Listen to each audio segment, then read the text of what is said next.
Breaking news చూస్తున్నాం. ప్రత్యేక parliament సమావేశాలపై కేంద్ర పార్లమెంటరీ వ్యవహారాల మంత్రి కిరణ్ రిజిజు స్పష్టమైన హింట్ ఇచ్చారు.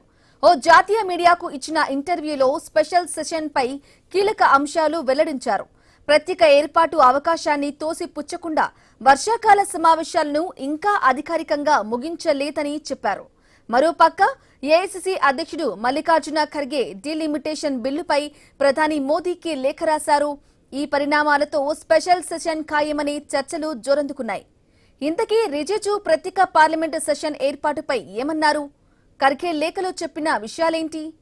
లోక్సభలో బిల్లు వీగిపోయి 3 నెలలు గడవక ముందే డీలిమిటేషన్ కోసమే ఎన్డీఏ ఎందుకు ప్రత్యేక సమావేశాలు పెడుతుంది? ఈసారి ఎన్డీఏ అనుకున్నట్లుగానే బిల్లును నెగ్గించుకోగలదా?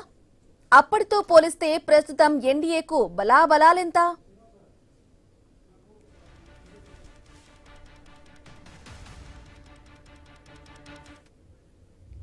ఇక పార్లమెంట్ ప్రత్యేక సమావేశాలపై క్లియర్ సిగ్నల్ ఇచ్చాడు కేంద్ర మంత్రి కిరణ్ రిజిజు. జాతీయ మీడియాకు ఇచ్చిన ఇంటర్వ్యూలో పార్లమెంట్ ను పూర్తిగా ప్రోరోగ్ చేయలేదని స్పష్టం చేశారు. ప్రస్తుతం తలచుకుంటే రాష్ట్రపతిని కోరి పార్లమెంట్ ను సమావేశపరచవచ్చని, ఇందులో కొత్తేమీ లేదని పేర్కొన్నారు. 1952 నుంచి ఇలాంటి అనేక సందర్భాలు ఉన్నాయని రిజిజు తెలిపారు. పార్లమెంట్లో ప్రతిష్టంభనను తొలగించడానికి తాను రాహుల్ గాంధీ, ప్రియాంక గాంధీలని వ్యక్తిగతంగా కలిసినట్లు రిజిజు చెప్పారు. హోంమంత్రి అమిత్ షా రాజీనామా వంటి కొన్ని అంశాలపై రాహుల్ గాంధీ కఠినమైన వైఖరితో ఉన్నారని రిజిజు తెలిపారు.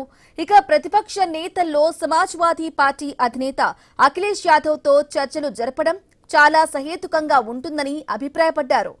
మొత్తానికి పార్లమెంటు సమావేశాలను మళ్లీ నిర్వహించే అంశంపై ఆయన ఇచ్చిన సూత్రప్రాయమైన సంకేతాలు ప్రస్తుతం రాజకీయ వర్గాల్లో ప్రాధాన్యత సంతరించుకున్నాయి.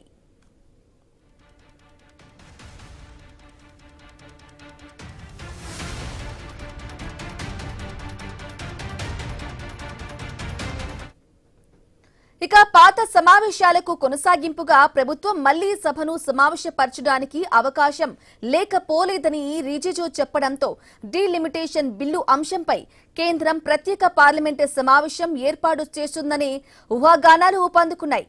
ఇక ఇదే అంశంపై ఏఐసీసీ అధ్యక్షుడు మల్లికార్జున ఖర్గే ప్రధానికి లేఖ రాయడంతో రాజకీయ వర్గాల్లో చర్చలు మరింత తీవ్రమయ్యాయి. డీలిమిటేషన్ బిల్లుపై అఖిలపక్ష భేటీని ఏర్పాటు చేసి ప్రభుత్వం అన్ని పార్టీల అభిప్రాయాలు తీసుకోవాలని లేఖ ద్వారా ఖర్గే డిమాండ్ చేశారు. 2029 నాటికి మహిళలకు 3వ వంతు రిజర్వేషన్లు కల్పించడాన్ని స్వాగతిస్తూనే ప్రస్తుతం ఉన్న 543 లోక్సభ స్థానాల సంఖ్యను అలాగే ఫ్రీజ్ చేయాలని కోరారు.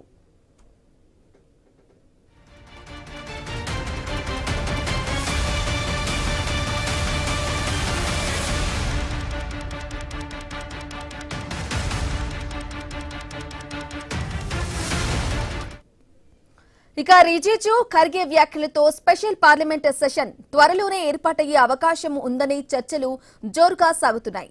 కేవలం 3 నెలల క్రితమే వీగిపోయిన బిల్లును ఈసారి ఎలాగైనా నెగ్గించుకోవాలని పట్టుదలతోనే కేంద్రం ప్రత్యేక సమావేశాలకు ఏర్పాట్లు చేస్తుందనే వాదనలు వినిపిస్తున్నాయి. ఈసారి ఎన్డీఏ, తృణమూల్, డీఎంకే ఎంపీల మద్దతు కూడగట్టుకోవడంతో రాజ్యాంగ సవరణకు కావాల్సిన 352 ఓట్ల మ్యాజిక్ ఫిగర్ సాధించే అవకాశమూ లేకపోలేదనే చర్చలు సాగుతున్నాయి. ఈ ఏప్రిల్లో జరిగిన వేసవికాల సమావేశాల్లో మహిళా రిజర్వేషన్ బిల్లుకు డీలిమిటేషన్తో ముడిపెట్టడాన్ని వ్యతిరేకిస్తూ ఇండియా కూటమి ఏకమవడంతో బిల్లు వీగిపోయింది. మరి ఈసారి ఎన్డీఏ తన పంతం నెగ్గించుకుంటుందో లేదో చూడాలి.